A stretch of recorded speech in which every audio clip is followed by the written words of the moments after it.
Hello friends, welcome back on English zone and आज का हमारा वीडियो है DSSB TGT English model paper marathon class third है ये हमारी। इससे पहले 2 क्लासेस ऑलरेडी हमने यहाँ पे इस चैनल पे डिस्कस कर लिया है आपके इंपॉर्टेंट क्वेश्चन से रिलेटेड, जो कि previous year DSSB TGT English के पेपर में आपके पूछे जा चुके हैं। और इम्पॉर्टेंट चीज फ्रेंड्स, इस वीडियो में आपको इंग्लिश ग्रामर के साथ साथ इंग्लिश लिटरेचर के भी क्वेश्चंस मिलेंगे और बहुत ही इंपॉर्टेंट क्वेश्चंस इंक्लूड कर रखा है मैंने। दोनों पार्ट्स के लिंक जो मैंने इससे पहले अपलोड करा है इस चैनल पे, आपको उसका link description box I button पे मिल जाएगा। आप वहां से उस वीडियो को वॉच आउट कर सकते हो। और जल्दी से वीडियो का लिंक आप सभी को मिल गया होगा, शेयर कर दीजिए अपने सोशल मीडिया प्लेटफॉर्म्स पे, व्हाट्सएप पे, टेलीग्राम एंड ऑल्सो फेसबुक पे। जो भी ग्रुप आपने ज्वाइन कर रखा है इंग्लिश लिटरेचर से रिलेटेड, वहां पे इस लिंक को जरूर शेयर करिए और ज्यादा से ज्यादा लोग हमसे आज इस चैनल पे इस वीडियो के थ्रू जुड़ सकें। तो सबसे पहले हम डिस्कस करेंगे जिस क्वेश्चन को, वो हमारा क्वेश्चन होगा इंग्लिश ग्रामर का। और ये रहा स्क्रीन पे आप सभी के सामने इंग्लिश ग्रामर का हमारा क्वेश्चन। जी हाँ, तो क्वेश्चन जो हमारा है इंग्लिश ग्रामर से रिलेटेड है। तो आपको बताना है, इस क्वेश्चन को मैं पढ़ देती हूँ पहले। In the following questions choose the best alternatives of the bold part to improve the sentence. आपको बताना है जो भी क्वेश्चन में बोल्ड पार्ट है उसको इम्प्रूव करने के लिए, अगर कोई एरर है उस पार्ट में तो आप उसमें इम्प्रूवमेंट कर सकते हो। ऑप्शंस में आपको इम्प्रूवमेंट्स के रिलेटेड जो आपके ऑप्शंस हैं वो मिल जाएंगे। अगर कोई एरर नहीं है, नो इम्प्रूवमेंट की नीड है, तो आप ऑप्शन डी पे क्लिक करोगे या ऑप्शन डी को टिक करोगे। ठीक है, तो सबसे पहला जो क्वेश्चन है इसी ग्रामर से रिलेटेड है, हमारा इम्प्रूवमेंट से रिलेटेड है, बोल्ड पार्ट को इम्प्रूव करना है। We spoke about the event yesterday, haven't we. ये हमारा जो क्वेश्चन है, ये क्वेश्चन टैग से रिलेटेड क्वेश्चन है। ठीक है, क्वेश्चन टैग आप सभी जानते होंगे, इंग्लिश ग्रामर में आपको इससे रिलेटेड क्वेश्चंस पूछे जाते हैं। तो क्वेश्चन टैग से रिलेटेड ये करता हुआ ये हमारा पहला क्वेश्चन है। आपको बताना है कि क्या इस पार्ट में कोई गलती है। अगर वो गलती है तो ऑप्शन आप बता दीजिए कौन सा ऑप्शन उसका करेक्ट आंसर है। ऑप्शन ए है didn't we, wasn't we, option C है हैजंट वी, या ऑप्शन डी है नो इम्प्रूवमेंट। तो जल्दी से इस क्वेश्चन का आंसर आप सभी दे दीजिए। और फ्रेंड्स मुझे एंड में जरूर बताइएगा कितने क्वेश्चंस आप करेक्टली अटेम्प्ट कर रहे हो, और साथ ही साथ चैट बॉक्स में आप अपने आंसर को मेंशन कर सकते हो। डेली क्लास होगी हमारी इवनिंग में, साथ ही साथ मॉर्निंग में जब भी क्लास होगी तो वो मैं आपको इन्फॉर्म कर दूंगी। तो इस क्लास के लिए आप डेली मुझे 6 से 7 o'clock के मिड में आप मुझसे जुड़ सकते हो, 7 o'clock के आसपास। और जरूर आप अपना नोटिफिकेशन बेल आइकन जो आपकी होती है, जहां पे आपने सब्सक्राइब किया होगा वहां पे नोटिफिकेशन बेल आइकन होगा, उसको जरूर टिक कर दीजिएगा, जिसमें ऑल नोटिफिकेशंस इस वीडियो से रिलेटेड, इस चैनल से रिलेटेड आपको मिलेंगे। और जब भी मैं वीडियो अपलोड करूंगी तो आपके पास नोटिफिकेशन तुरंत पहुंच जाएगा वीडियो स्टार्ट होने से पहले।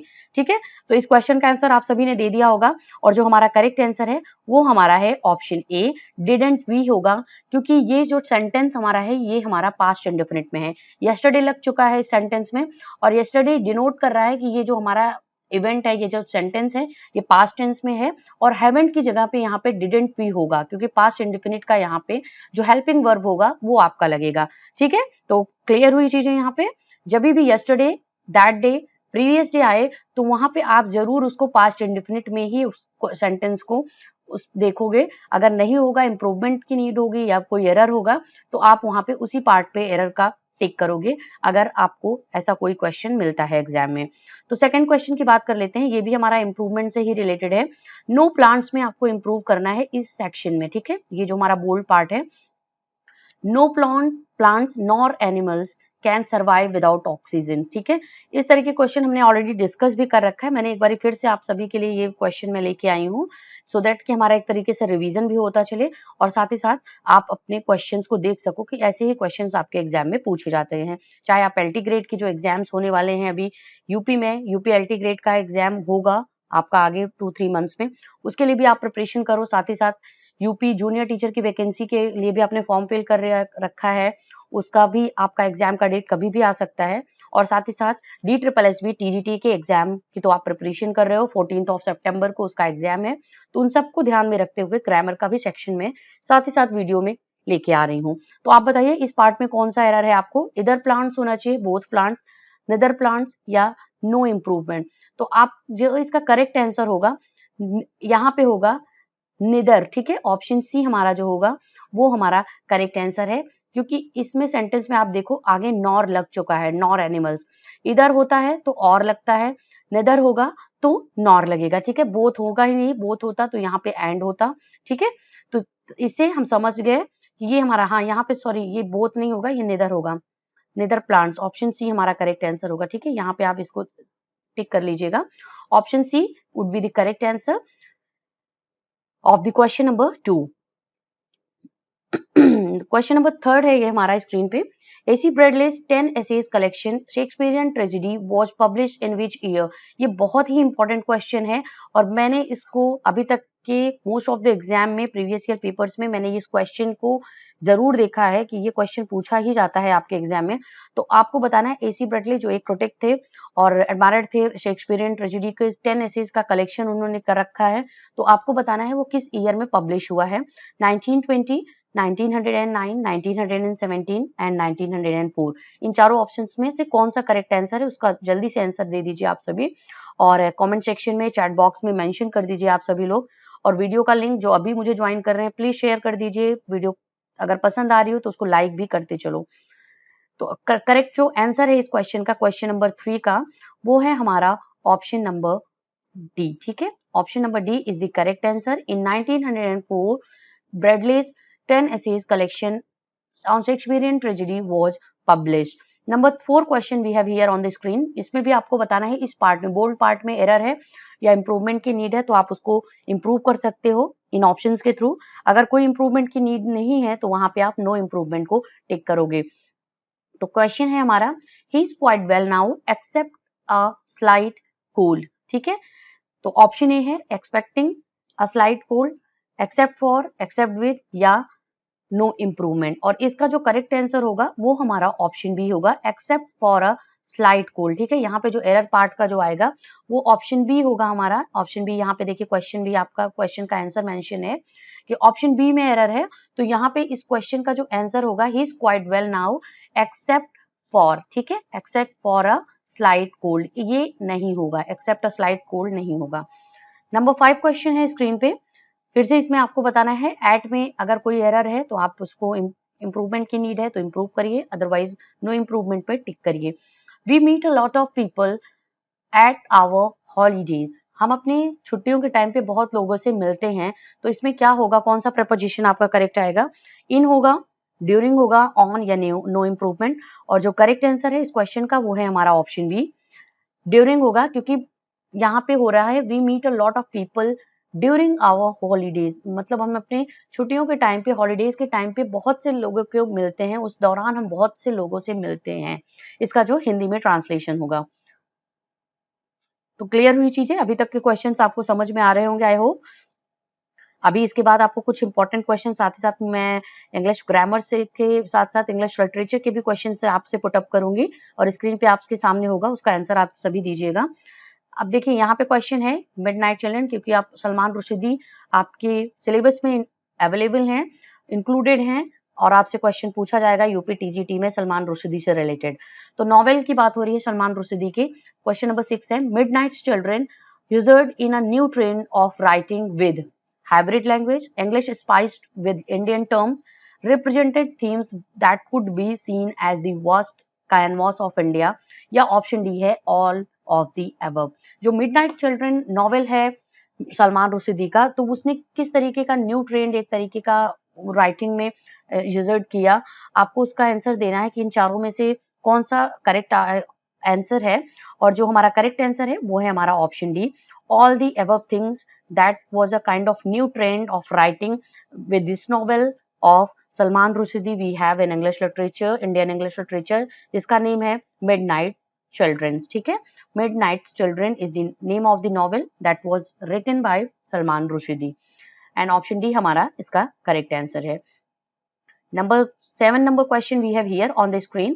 Who was the first recipient of the साहित्य अकादमी अवार्ड? साहित्य अकादमी अवार्ड जो एक प्रेस्टिजियस इंडियन इंग्लिश लिटरेचर का एक अवार्ड है। इंडियन इंग्लिश जो भी, जितने भी लिटरेचर के पार्ट्स हैं आपके, जो भी किसी भी लैंग्वेज में है, जो भी इंडियन लैंग्वेजेस हैं, उसमें साहित्य अकादमी अवार्ड दिया जाता है। तो इंग्लिश लैंग्वेज में फर्स्ट टाइम किसको दिया गया था साहित्य अकादमी अवार्ड, आपको इसका आंसर देना है। ऑप्शन ए है आर के नारायण, ऑप्शन बी राजा राव, ऑप्शन सी भामिनी भट्टाचार्य, ऑप्शन डी मुल्क Raj Anand. And we all know that the great novelist we have in English literature, Indian English literature, that was option A. R.K. Narayan was the novelist जिनको ये he was the first recipient of the साहित्य अकादमी award for English language. ठीक है, English language के लिए साहित्य अकादमी award R K. Narayan को दिया गया था फर्स्ट टाइम. और आर.के. नारायण आप सभी जानते हो मालगुडी डेज के लिए बहुत ज्यादा फेमस है. उनकी जो सेटिंग्स हुआ करती थी वो इसी सेटिंग्स पे बेस्ड ऑन अपने नॉवेल्स को लिखा करते थे.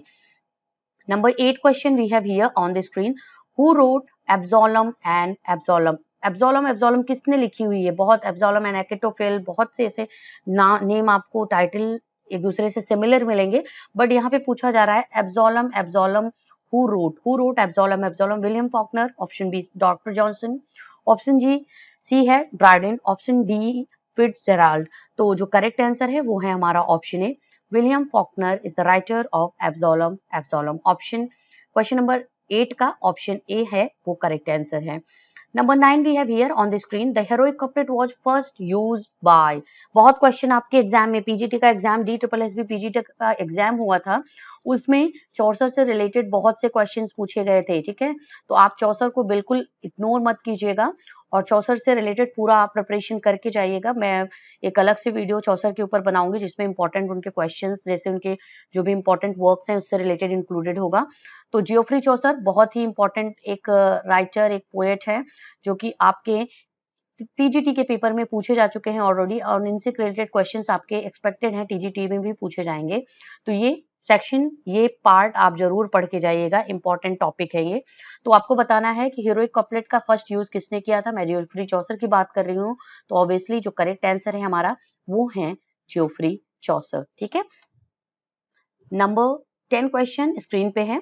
The social worker passionately stroked at annoyed passengers in order that be pacified. अब इस पार्ट को आपको बताना है. अगर इंप्रूवमेंट की नीड है तो प्लीज इंप्रूव करिए, ऑप्शंस आपके सामने अवेलेबल हैं. अगर नहीं इंप्रूवमेंट की नीड है तो उसको नो इंप्रूवमेंट पे आप मुझे कमेंट करके चैट बॉक्स में बताइए. The social worker passionately stroke that annoyed passenger in order that be pacified.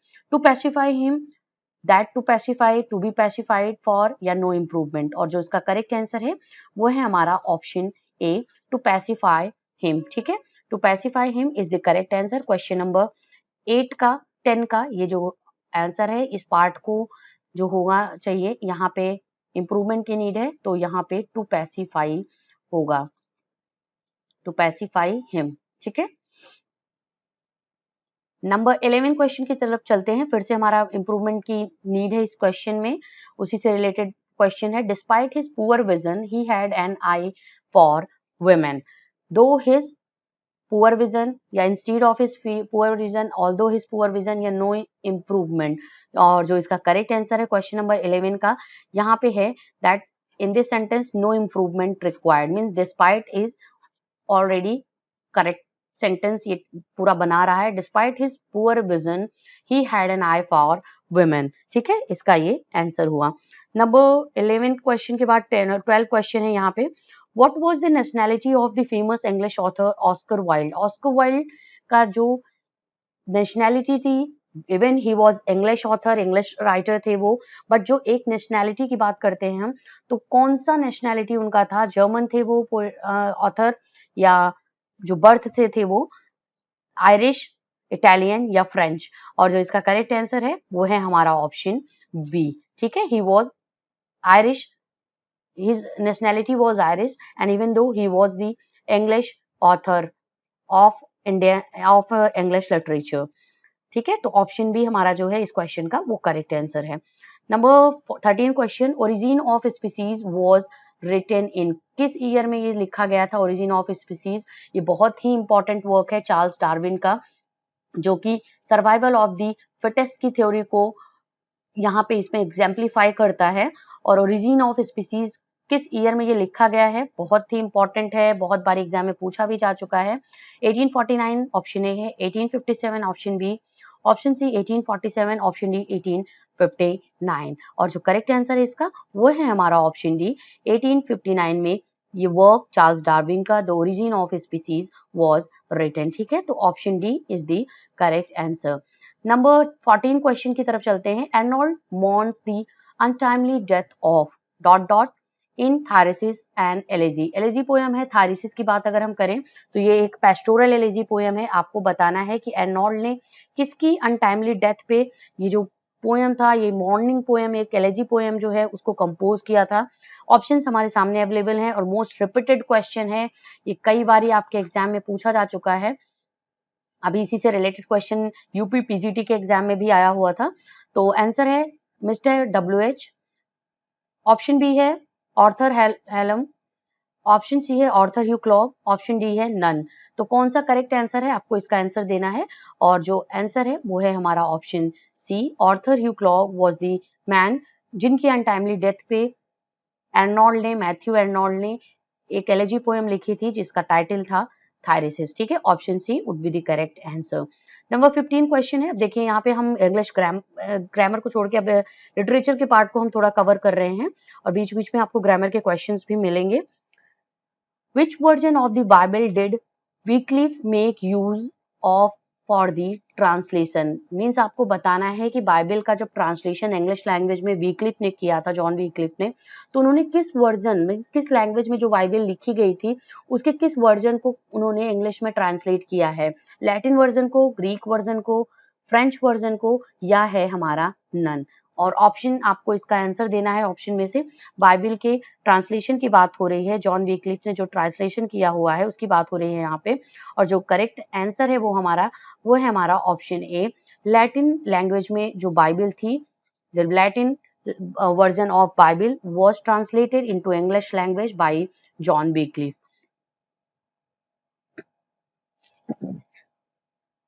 Number 16 question है स्क्रीन पे।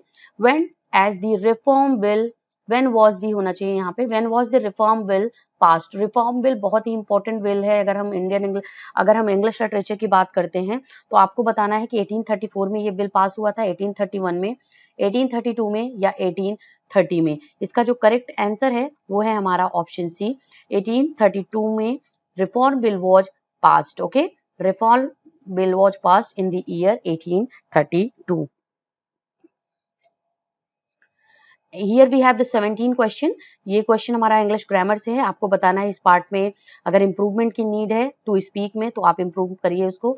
You abstain to speak ill of others. अब देखिए एब्सटेन यहाँ पे आ चुका है, तो एब्सटेन के बाद में कौन सा प्रेपोजिशन आपको लगता है, ये आप सभी को पता होगा। तो बिल्कुल इस क्वेश्चन को गलत मत करिएगा और जल्दी से बता दीजिए मुझे आंसर इसका। तो जो इसका करेक्ट आंसर होगा वो होगा हमारा ऑप्शन बी, एब्सटेन फ्रॉम हो लेके आता है, ठीक है। You abstain from speaking ill of others. So option B would be the correct answer of question number 17। देखिए यहाँ पे ऑप्शन बी जो हमारा है वो करेक्ट आंसर है। नंबर 18 है, he start from his house and walks 5 kilometre in south. इनको आपको एरर अगर इसमें है तो आप बताइए, is there any kind of improvement in this sentence. तो जो इसमें ऑप्शंस अवेलेबल हैं, इनकी जगह पे टू होना चाहिए, या इनकी जगह पे बाय होना चाहिए, या इनकी जगह पे टूवर्ड्स होना चाहिए, या इनकी जगह पे इन ही रहेगा, कोई इंप्रूवमेंट की नीड नहीं है। ऑप्शन डी जो हमारा ऑप्शन है यहाँ पे। तो जो करेक्ट आंसर है, आप सेंटेंस एक बारी फिर से पढ़ लीजिएगा। He starts from his house and walks 5 kilometre. यहाँ पे जो होगा वो हमारा आएगा टूवर्ड्स, ठीक है, क्योंकि वो साउथ की तरफ चला है। तो option C would be the correct answer, towards south. Number 19 question है, when did WB Yeats receive the Nobel prize for literature. Nobel prize for literature किस ईयर में WB Yeats को मिला था, उसका आंसर आपको देना है 1923, 1922, 1920, 1921। और जो करेक्ट आंसर है इसका वो है हमारा ऑप्शन ए, 1923 में he WB Yeats received the Nobel prize for literature. और 1932 में जो था वो अगर हम बात करें तो यहाँ पे गाल्सवर्दी को मिला था नोबेल प्राइज, ठीक है, गाल्सवर्दी को नोबेल प्राइज फॉर लिटरेचर मिला था। तो और इसका जो जल्दी ये ध्यान दीजिएगा आप लोग, क्योंकि दोनों में 2-3-3-2 को एक दूसरे से रिवर्स कर दीजिए, वहां पे आपको आंसर मिल जाएगा। 1923 में WB Yeats got the Nobel Prize for Literature and 1932 1992 में Galsworthy got Nobel prize for literature for his work Forsyte Saga. Okay, 20 question है स्क्रीन पे। He was so afraid that his knees knocked one another. His knees knocked one another. यहाँ पे है he was so afraid. तो afraid के बाद में यहाँ पे one another की जगह पे कौन सा यहाँ पे सेंटेंस होगा, कौन सा वर्ड होगा? one against each other या both या no improvement।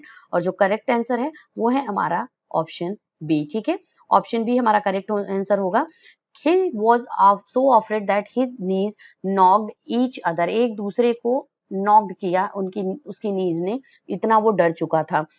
Number 21 here we have the question. Literature के पार्ट से है ये question. I think I shall be among the English poets after my death, who said this lines? And the correct answer, जल्दी से इसका answer आप chat box में दे दीजिए, कमेंट सेक्शन में दे दीजिए। और इसके आंसर की अगर हम बात करें तो we have the option A is the correct answer. ठीक है, ऑप्शन ए जो हमारा होगा, Keats would be the correct answer. I think I shall be among the English poets after my death, this was said by John Keats. Number 22nd question है, Cesario is a name adopted by a character in disguise. Identify him or her.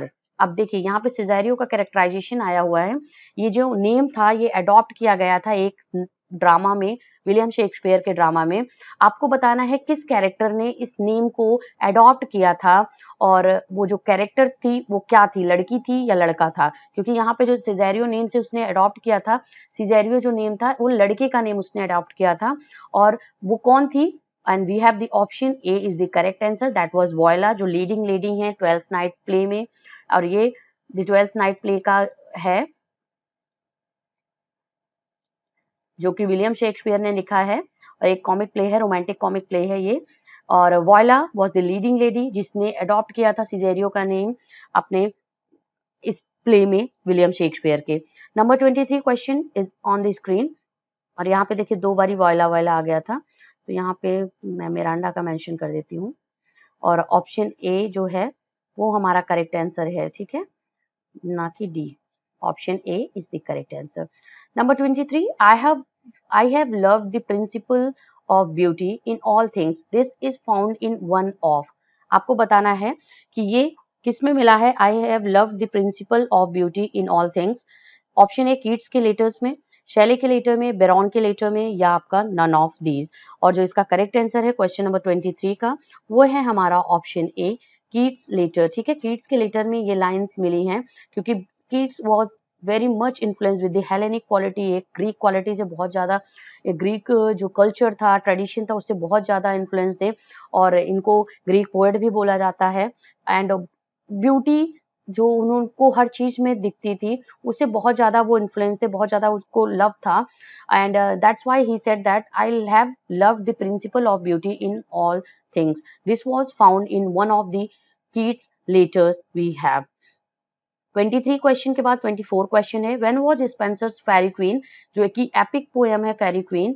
आपको बताना है कि ये first time कब publish हुई है। Answer आपको देना है 1590, 1591, 1590, 1952 या 1596, और जो करेक्ट आंसर है वो हमारा ऑप्शन बी है। 1592 में Spenser's, Edmund Spenser's epic poem Faerie Queene was first publish. ठीक है, 1591 would be the correct answer. Here we have the question number 25. Keats used the sonnet form. Which one? Keats ने कौन से sonnet form का use करा हुआ है, आपको बताना है। English form, Shakespearean form, Italian form, या नन ऑफ दीज। इसका आंसर जो है वो कमेंट सेक्शन में दे दीजिए मुझे जल्दी से आप सभी लोग, और प्लीज वीडियो को शेयर जरूर कर दीजिएगा अपने सोशल मीडिया प्लेटफॉर्म्स पे, जहां भी आपने जिस ग्रुप को ज्वाइन कर रखा है, जो भी इंग्लिश ग्रुप है, जिस भी प्लेटफॉर्म पे आपने ज्वाइन कर रखा है, चाहे वो टेलीग्राम हो, व्हाट्सएप हो या फेसबुक हो, जरूर शेयर कर दीजिए इस वीडियो के लिंक को, और इस क्वेश्चन के आंसर को भी दे दीजिए जल्दी से। और जिसका आंसर है ऑप्शन सी, इटालियन फॉर्म को जॉन कीट्स ने अपने सोनेट्स में यूज करा हुआ है, तो ऑप्शन सी हमारा करेक्ट आंसर होगा। 26 क्वेश्चन की तरफ चलते हैं, चार्ल्स लैम्ब से रिलेट करता हुआ ये क्वेश्चन है। Charles Lamb is famous as an author of essays of Elia, या सोनेट्स के ऑथर थे, ट्रेजेडी के ऑथर हैं, या ब्लैंक वर्ड्स के ऑथर हैं? तो जो करेक्ट जो हमारा आंसर है, आप सभी, बहुत ही इंपॉर्टेंट क्वेश्चन है और बहुत ही इजी भी क्वेश्चन है, मैं एक तरफ ये भी मेंशन कर दे रही हूँ। तो इसका जो करेक्ट आंसर है वो है हमारा option A, essays of Elia. Charles Lamb was the famous author of the essays of Elia and Elia is the pen name of Charles Lamb। ये भी आप ध्यान दीजिएगा। 27 क्वेश्चन की तरफ चलते हैं। After queen Victoria's death Edward second ascended to the throne of England in किस ईयर में क्वीन विक्टोरिया की डेथ के बाद एडवर्ड सेकेंड ने ऑक्युपाई किया था इंग्लैंड की थ्रोन को, वहां पे एक्सीड किया था, वहां पे उनका राज्याभिषेक हुआ था। तो वो कौन सा ईयर था? 1901, 1887, 1899, 1903। और विक्टोरियन एरा की बात करें 1832 से 1901 का टाइम जो था वो विक्टोरियन एरा का टाइम था। और यहाँ पे आपका जो करेक्ट आंसर होगा वो आपका है option A, 1901 was the time when after the death of the Queen Victoria, Edward II ascended to the throne of England. Number 28 question, W.B. Yeats was awarded the Nobel Prize for Literature। फिर से ये question repeat हो रहा है यहाँ पे और इसका आंसर जल्दी से आप कर दीजिए, इवन ये क्वेश्चन रिपीट हो गया है। तो ऑप्शन सी हमारा जो है वो करेक्ट आंसर है। 1923 में नोबेल प्राइज लिटरेचर के लिए अवार्ड दिया गया था W.B. Yeats को। 29 क्वेश्चन है स्क्रीन पे, who wrote the aspects of novel in 1928। Aspects of the novel जो है वो किसने लिखा हुआ है? E.M. Forster, Aldous Leonard Huxley, A.L. Huxley, James Joyce या D.H. लॉरेंस। और करेक्ट जो आंसर है वो है हमारा ऑप्शन ए, E.M. फॉस्टर, जो पैसेज ऑफ इंडिया इन्होंने लिखा है। और the aspects of novel is also written in the year 1922, दैट वाज बाय E.M. Forster we have. Number 30 question is on the screen. Paul Morales appears in, देखिए character का नेम भी बहुत इंपॉर्टेंट होता है, तो इंपॉर्टेंट जो वर्क्स हैं उसके कैरेक्टर के नेम को भी आप ध्यान दीजिएगा कि कौन से कैरेक्टर जो हैं वो किस वर्क में इंक्लूडेड हैं। तो यहाँ पे पॉल मॉरल से रिलेटेड क्वेश्चन है कि पॉल मॉरल अपीयर्स इन, किस वर्क में अपीयरेंस मिलता है पॉल मॉरल का जो एक कैरेक्टर है? D.H. लॉरेंस की सन्स एंड लवर्स में, जेम्स जॉयसे की डबलिन्स में, वर्जीनिया वुल्फ की मिसेस डैलोवे में, या नन ऑफ दी अबव। जो करेक्ट आंसर है क्वेश्चन नंबर 30 का वो है हमारा option A, D.H. Lawrence sons and lovers. We get this character या this character was included in the work of D.H. Lawrence sons and lovers, that was Paul Morrell. The character name was Paul Morrell. So friends, here we had discussed important 30 questions related to English grammar and English literature. I hope you liked the video. अगर आपको कुछ और important questions है please मुझे inform करिए कि किस topic पे मैं मेंशन करिए कमेंट सेक्शन के थ्रू कि किस टॉपिक पे मैं वीडियो बनाऊं, आप सभी को लेके आऊं आप सभी के लिए। I hope you enjoyed it a lot and मिलते हैं नेक्स्ट वीडियो में। भूलिएगा मत बिल्कुल भी, हमारी जो क्लास होगी वो इवनिंग में होगी 7 o'clock के आसपास। मैं ऑब्वियसली आपको अगर ट्राई करूंगी कि मैं मॉर्निंग में भी क्लासेस आपके लिए अवेलेबल कर सकूं इस चैनल पे, और उसको मैं आपको इन्फॉर्म कर दूंगी। उसके लिए आप नोटिफिकेशन बेल आइकन जरूर आप प्रेस करके रखिए सो दैट टाइमली आपको नोटिफिकेशन मिलता रहे, स्किप ना हो, क्योंकि लाइव क्लासेस होती हैं जब भी तो आपको उसका एक अलग एंजॉयमेंट होता है, एक्साइटमेंट अलग होता है और वो आपको टाइमली इस चैनल पे मिलता रहे। लेकिन तभी मिलेगा जब आप नोटिफिकेशन बेल आइकन प्रेस करोगे और चैनल को सब्सक्राइब करोगे, ठीक है?